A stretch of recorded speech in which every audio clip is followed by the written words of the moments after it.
Ito na yung loob ng bahay ni Ate Teresa. Ito na yung ceiling niya. Ayan. Ilaw na lang tubig sa gitna. Tubig na.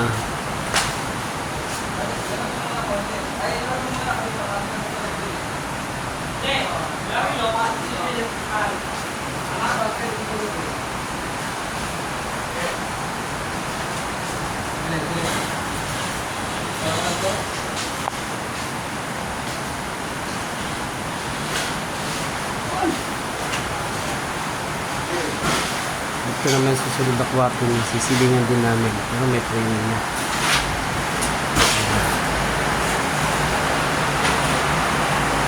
Ate ko.